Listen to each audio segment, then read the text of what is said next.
Good morning, my dear students. I'm Meenu, your maths teacher. I hope you all are fine and doing your work properly. Today in this video lecture, we will start exercise 11.2.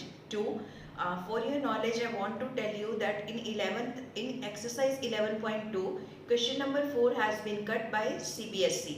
So हम बाकी के questions करेंगे. Question number 4 जो है जिसमें triangle का perimeter given है उस क्वेश्चन को हम नहीं करेंगे बिकॉज अब सीबीएसई ने वो क्वेश्चन हमारे सिलेबस से कट कर दिया है.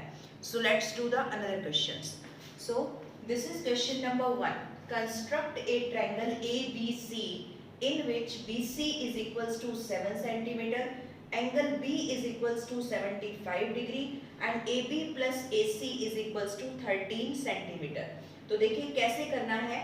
BC आपको दिया है 7 सेंटीमीटर. आपको एक ट्रायंगल बनानी है ABC और उसके बारे में ये चीजें आपको गिवन है. तो सबसे पहले हम नीचे ले लेते हैं BC. ये हमने BC ले लिया 7 सेंटीमीटर. ठीक है.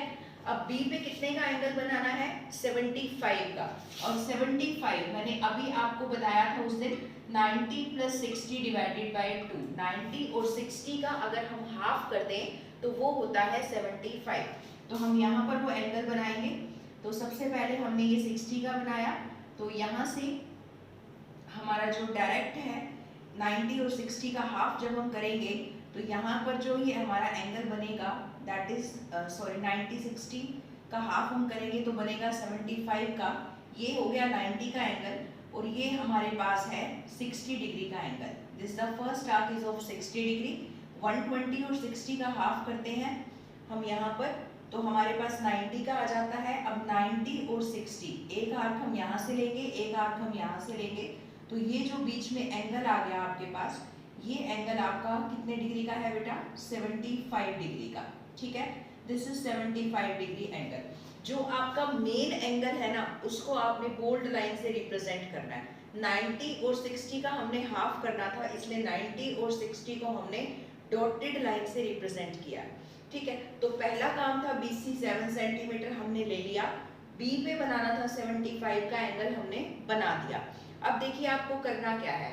जो दो साइड का टोटल दिया है ना उसको देखना है. कितना दिया हुआ है? 13 सेंटीमीटर.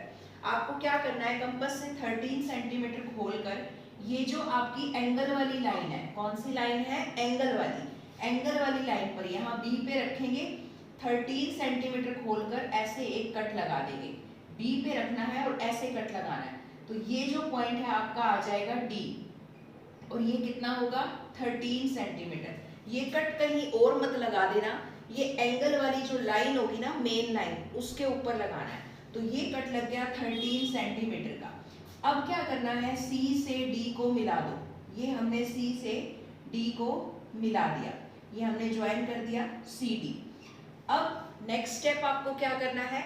CD का आपको परपेंडिकुलर बाइसेक्टर ड्रॉ करना है. CD पर परपेंडिकुलर बाइसेक्टर कैसे ड्रॉ करते हैं? आधे से ज्यादा कंपास खोलते हैं. हाफ से ज्यादा खोलकर एक आर्क यहाँ लगेगी, एक यहाँ, ऐसे ही एक यहाँ लगेगी, एक यहाँ. तो ये आपके पास आ जाएगा CD का परपेंडिकुलर बाइसेक्टर.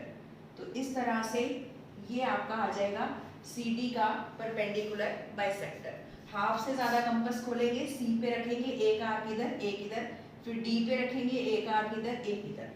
तो ये आपके पास परपेंडिकुलर बाइसेक्टर आ गया. ये परपेंडिकुलर बाइसेक्टर वाली लाइन एंगल वाली लाइन को जहां पर कट करेगी, एंगल वाली लाइन कौन सी है? BD. इसको कहां कट कर रही है? यहाँ. तो ये पॉइंट होगा आपका A. ठीक है. उसके बाद A को मिला देंगे आप C से. तो ये ट्रायंगल बन गई ABC और इस ट्रायंगल को आप शेड कर देंगे लास्ट में कि आपको पता लग जाए कि कौन सी ट्रायंगल आपने ड्रॉ की है. This is triangle AB and C. अब आप चेक कैसे करेंगे कि आपने जो ट्रायंगल बनाई है वो सही है या गलत? उसके लिए ये चीज चेक करो. AB प्लस AC कितना आना चाहिए? 13 सेंटीमीटर. तो ये AB, इसको आप स्केल से चेक करो कितना है, और AC ये भी स्केल से चेक करो कि कितना है. इस साइड का और इस साइड का टोटल जो है 13 अगर आ रहा है तो इसका मतलब आपकी ट्रायंगल बिल्कुल सही है. Now this is question number 5. construct a right triangle whose base is 12 centimeter and sum of its hypotenuse and other side is 18 centimeter। ये भी सेम क्वेश्चन है बेटा। इस एक्सरसाइज में जो 4 क्वेश्चंस हैं चारों के चारों क्वेश्चन सेम है, सिर्फ इसको लिखने का तरीका अलग है। यहाँ उसने क्या लिखा है, sum of its hypotenuse and other sides. तो देखा जाए तो टू साइड्स का सम ही तो है ये, एक हाइपोटेन्यूज एक अदर साइड। जैसे आपका क्वेश्चन नंबर 1 था, टू साइड का सम उसमें 13 दिया हुआ था, यहाँ पर इन दोनों साइड का सम कितना दिया हुआ है 18। उसमें BC बेस दिया हुआ था, इसमें भी बेस दिया हुआ है 12 सेंटीमीटर। उसमें एंगल बताया हुआ था 75 डिग्री, इसमें राइट एंगल ट्रायंगल है तो एंगल कितने का होगा 90 डिग्री का। तो क्वेश्चन बिल्कुल सेम है जैसे हमने पिछला क्वेश्चन किया है। सबसे पहले हम वही करेंगे, नीचे हम ये बेस ले लेंगे, दैट इज हमने ले लिया BC, ये हम ले लेंगे 12 सेंटीमीटर। अब क्योंकि राइट एंगल ट्रायंगल है तो उसको हमें एंगल देने की जरूरत ही नहीं है, तो हम यहाँ पर कौन सा एंगल बनाएंगे 90 डिग्री का। तो हमने यहाँ पर इस तरह से 90 डिग्री का एंगल बना दिया। अब मैंने आपसे क्या कहा था, जो दोनों का टोटल होता है उसको हम एंगल वाली लाइन पे कट करते हैं। अब टोटल कितना है 18 सेंटीमीटर और ये हमारी है एंगल वाली लाइन। तो इस एंगल लाइन पे हम कंपास खोलेंगे 18 सेंटीमीटर और उसका कट लगा लेंगे और उस पॉइंट का नाम रखेंगे D। ये साइड कितनी आ जाएगी 18 सेंटीमीटर। नेक्स्ट स्टेप क्या था, C से हम D को क्या कर देंगे ज्वाइन कर देंगे। तो C से D को हमने ज्वाइन कर दिया। उसके बाद क्या करना है, CD का परपेंडिकुलर बाइसेक्टर, कंपास को हाफ से ज्यादा खोलेंगे और हम CD का परपेंडिकुलर बाइसेक्टर कर देंगे इस तरह से। अब ये जो पॉइंट आ जाएगा, जो एंगल वाली लाइन को परपेंडिकुलर बाइसेक्टर वाली लाइन जहां कट करेगी उसका नाम होगा A। तो A से हम ज्वाइन कर देंगे C को, तो हमारे पास ABC बन गई रिक्वायर्ड ट्रायंगल। इसको हम बाद में शेड कर देंगे, ठीक है।